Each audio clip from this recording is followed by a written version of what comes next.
Kwanza kabisa ningependa kusema kwamba hakuna mtu ambaye huwa anapenda kupitia nyakati ngumu. Yaani kila mmoja huwa anapenda maisha yake yawe yamenyoka tu. Yaani yasiwe na milima, yasiwe na mabonde, anapenda tu maisha yake yawe yamenyoka tu. Kama ni tambarare, tambarare, mteremko ni mteremko. Lakini huwa inatokea tu unajikuta umeshapitia kwenye nyakati ambazo ni ngumu, upo kwenye nyakati ambazo ni za kupoteza, umekataliwa, mambo ya kifedha hayaendi sawa, mchumba ndio hivyo haeleweki, familia haieleweki, yani mambo yanakuwa ni mengi ambayo yanakuwa kama vile hayaeleweki. Lakini muda huo pia unajikuta kwamba unaomba sana mbele za Mungu, lakini kama vile Mungu amenyamaza kimya, yani hakupi majibu ya aina yoyote. Lakini siku hii ya leo ningependa tukajifunze kwa undani zaidi. Na ukiwa kwenye situation kama hiyo, mara nyingi huwa kuna swali moja inaibuka sana. Kwani Mungu wewe uko wapi? Mungu wewe umeenda wapi? Maana sikuoni kwenye maisha yangu. Lakini siku hii ya leo tutakuwa tukijibu na tutakuwa tukiwa na mada hii kabambe kabisa mahali hapa tukidiscuss.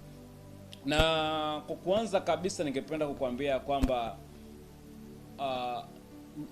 nyakati ngumu si ishara ya kwamba Mungu amekuacha, bali nyakati ngumu ni ishara ya kwamba Mungu anakutengeneza. Inarudia.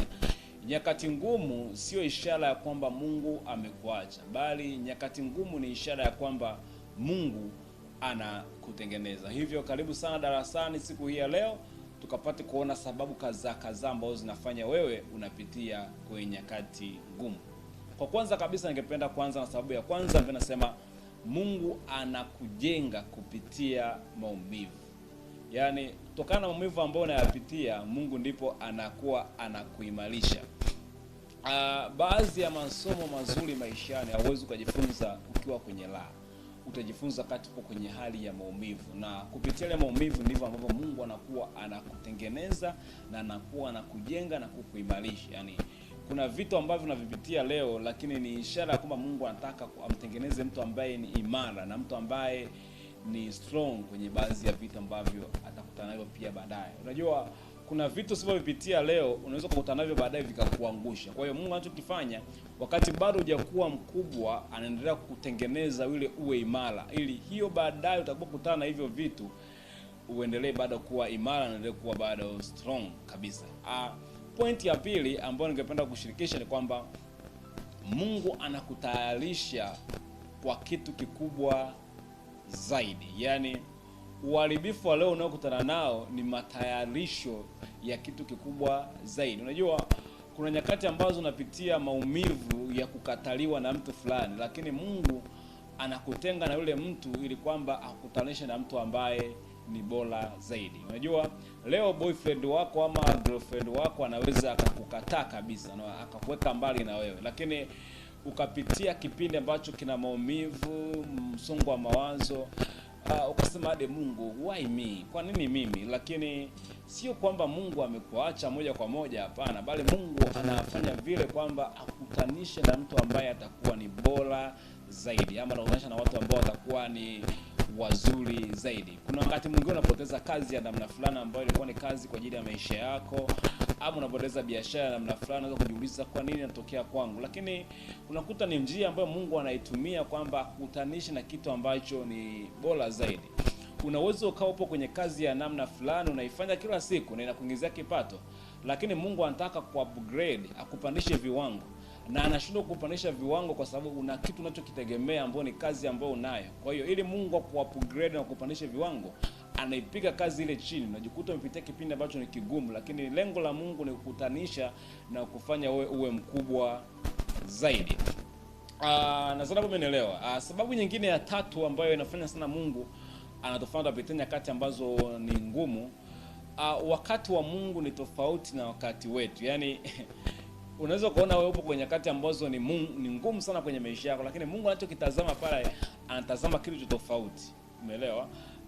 Mara nyingi sana sisi tunataka majibu ya haraka, tunataka milango ifunguke sasa, lakini pia Mungu anayeona picha kwenye maisha yetu ni tofauti kabisa na ya kwetu tunaitazama. Wanadamu wengi tupo katika hali za haraka, yani za uharaka sana, na hivyo tunakuwa vile tunamharakisha Mungu. Yaani kwa hiyo tunafanya vitu kwa kurupuka, tunafanya vitu kwa haraka, vina mpangilio.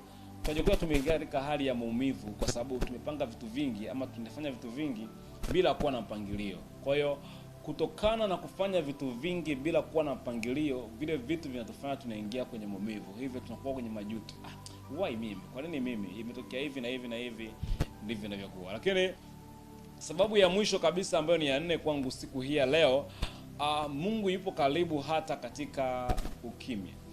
Kuna wakati Daudi anaomba maombi yake, anasema Baba, katikati ya bonde la uvuli wa mauti uniongoza. Yani katikati ya bonde la uvuli wa mauti uniongoza. Unajua hata kwenye ukimya mkubwa namna gani bado Mungu yupo. Kwa hiyo Mungu anatamani kutufundisha na kutuelekeza pia kwamba hata kwenye nyakati ya namna fulani bado mimi nipo. Unajua kuna nyakati ambazo ndani chakula hakipo, hauna sehemu ya kula, hauna fedha aina yoyote, lakini bado hujalala njaa. Kuna muujiza tu ulitokea, Mungu kakuisha.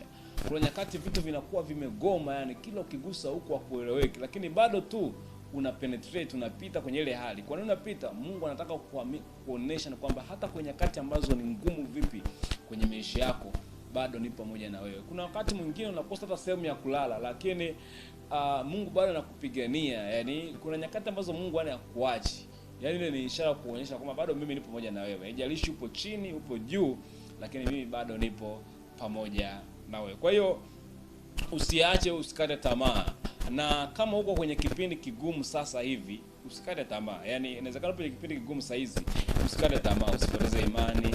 Haujasaulika bado, haujaachwa, hauko peke yako. Alafu ujue hiyo bado kuna watu wengi wanapitia kipindi kama hicho unachokipitia. Kwa hiyo na ni wengi pia walishapitia vipindi kama unavyopitia. Unajua kitu kimoja ambacho ningependa kushauri pia ni kwamba unapokuwa unapitia kipindi kigumu pia get reference to the Bible. Kafta reference kwenye Biblia. Kuna watu ambao pia wamepitia kama walivyopitia.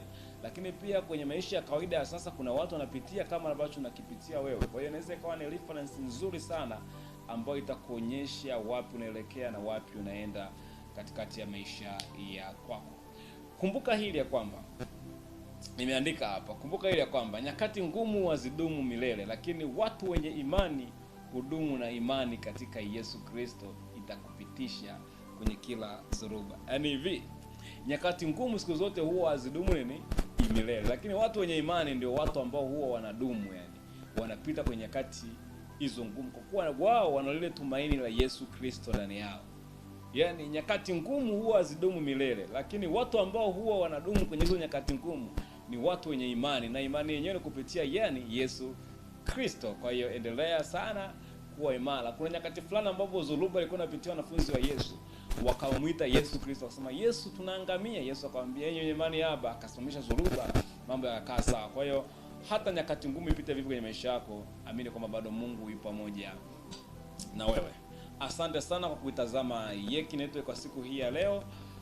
Kama ujumbe huu umekubariki, endelea kuungana nasi kwa mafundisho zaidi na zaidi. Lakini mpaka sasa na wakati ujao tutaendelea kutelea kitu ambacho ni bora, mafundisho mengine ambayo ni bora, na wakati mwingine utapata ugeni na kuwa na watu ambao ni bora zaidi kwenye vipindi vyetu, na Mungu akubariki zaidi. Lakini cha kukuomba ni kwamba usiache kushare, kucomment pamoja na kusubscribe. Maana kwa kufanya hivyo unafanya tunawafikia watu wengi zaidi, na sisi pia tunazidi kupata nguvu ya kuendelea kusonga mbele zaidi. Mungu akubariki sana na Mungu akutunze sana.